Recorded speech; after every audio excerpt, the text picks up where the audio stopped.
A dream destroyed in Santa Monica. In the city where dreams are meant to come true, one young actress's story turned into a waking nightmare that still torments her family, her friends, and an audience who desperately wanted justice.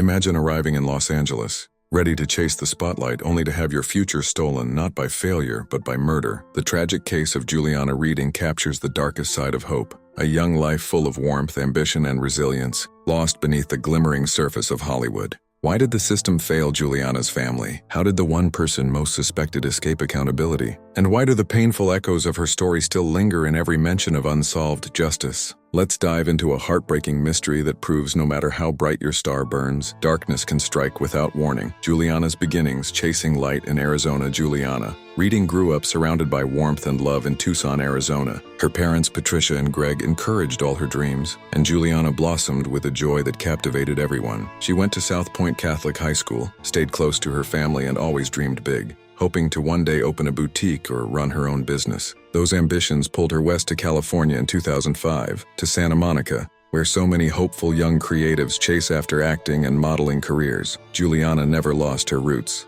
Her bond with her family remained strong. Frequent calls, texts, and regular trips home showed how deeply she cared. By 2008, she was enrolled at Santa Monica College, supporting herself with waitress jobs while living independently in a cozy bungalow close to the ocean. Friends described Juliana as joyful, kind, and fiercely driven, but even in the brightness, a shadow was lurking. The night everything changed. March 16, 2008 began with a quiet worry that quickly grew into horror. Juliana had spent the previous evening golfing and relaxing at home, watching Seinfeld reruns as night fell. But when her mother couldn't reach her, concern turned to panic. A call from neighbors revealed Juliana's house was silent, her loyal dog inside, her car parked outside, but no signs of life. Patricia dialed, hoping for her daughter's voice. No answer. By evening, dread set in. Patricia called the police to request a welfare check. Officers examined the bungalow and found nothing unusual until they stepped inside.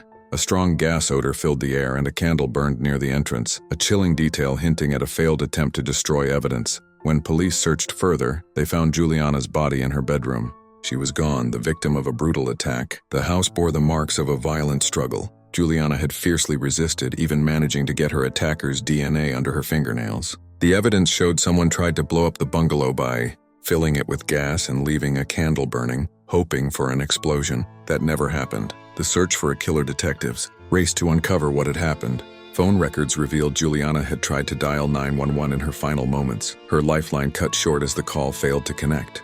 Neighbors mentioned noises the night before. A furniture crash, shouts, but nothing so unusual as to cause alarm.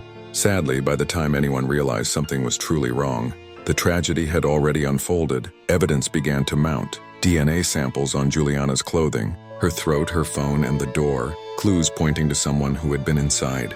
The investigation led to interviews with friends, family, and especially a man named John Gilmore, Juliana's ex-boyfriend with a history of violent outbursts. He admitted to arguments, previous break-ins, but denied any involvement that night. Surveillance footage, Gilmore at a restaurant and a house party at the time of the murder, supported his alibi.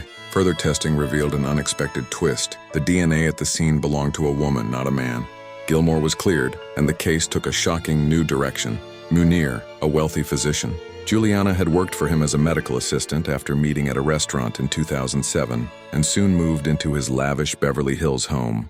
What started as a promising opportunity quickly turned uncomfortable. Munir showered Juliana with gifts, even proposing marriage, promising luxury, but soon, Juliana felt trapped by his possessive, sometimes obsessive behavior. She ended the relationship, moved into her Santa Monica bungalow, and tried to reclaim her independence. Yet Munir's influence lingered. A background check by Juliana's father revealed Munir had 3 children and a wife overseas, a double life that left Juliana shaken. Investigators connected Juliana's break with Munir to the collapse of a business deal with her father that had turned sour only a week before the murder. The coincidence couldn't be ignored. DNA breakthrough, and a new suspect. Detectives turned their attention to Munir's former associates, especially women with ties to both him and Juliana.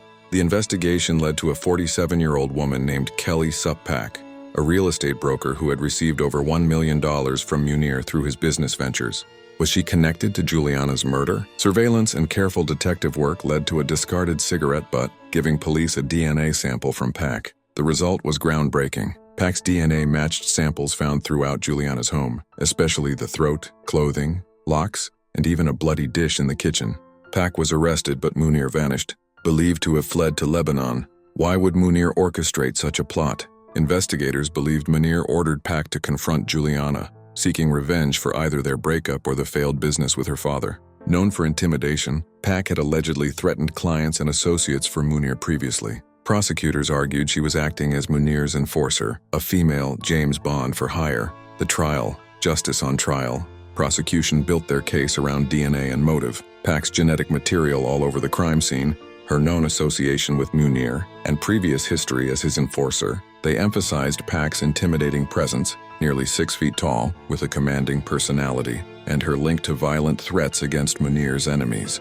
Pak's defense pushed back, claiming no direct evidence proved she was in Juliana's home that night. They argued possible secondary DNA transfer, her genetic material arriving via objects moved from Munir's house to Juliana's bungalow. It was a possibility, however unlikely, designed to plant doubt in jurors' minds. Further complicating matters, the court ruled prosecutors couldn't introduce the theory of Munir ordering a hit because there was no direct evidence linking him to the crime. Physical proof remained, the DNA, the fingerprints, but the narrative of a hired killer could not be used in court. Pak pleaded not guilty, questioning how DNA could travel, and if she'd ever met Juliana at all. The argument, though bold, challenged the core of forensic science and sowed doubt within the jury. Verdict and outrage. The trial dragged on for years. In 2013, the verdict shocked everyone. Pak was found not guilty. Juliana's family was left devastated, their cries of injustice echoing through the halls of the courthouse as Pak walked free. Munir, protected by Lebanon's lack of an extradition treaty, remained outside the reach of U.S. authorities. Juliana's family, destroyed by the court's failure, released a plea demanding answers, expressing heartbreak, warning that true justice had vanished with their daughter. The world moved on, but the wound never healed. Her mother, Patricia, found painting as a form of quiet coping. Her art, created in Juliana's room, the only remnant of hope left. The lingering shadow of Munir's crimes did not end with Juliana. In 2015, he was arrested in Germany for medical fraud, accused of allowing unqualified personnel to perform surgeries and leaving over 20 patients disfigured. Somehow, he was released and returned to Lebanon, and is suspected of continuing similar scams there. Pak was implicated, facing charges for patient deception and insurance fraud. Again, she slipped away. Despite evidence, despite international outrage, Munir was never called to answer for Juliana's murder. The powerful and the cunning walked away unscathed. The unbearable cost of injustice, Juliana's family never recovered. Patricia, Greg, and their son Patrick remain haunted by 2008, trapped in grief. Painting brings Patricia a fragile release, a way to search for light amid darkness. Yet the core questions endure. How could so much evidence fail to convict? How did true justice slip away for those who needed it the most? Lessons from a broken promise. If Juliana's story teaches anything, it's that faith in due process is not enough. Sometimes even overwhelming proof and hope are not sufficient to force the truth into the light. Families are left with pain, not answers. A verdict, not closure. Let this case serve as a warning, a memory, and a call to vigilance. Justice is precious but fragile. In every unsolved case, we owe it to the victims to keep asking, keep fighting, keep remembering. If you found this case powerful, please like and subscribe to the channel. Every voice against injustice makes a difference.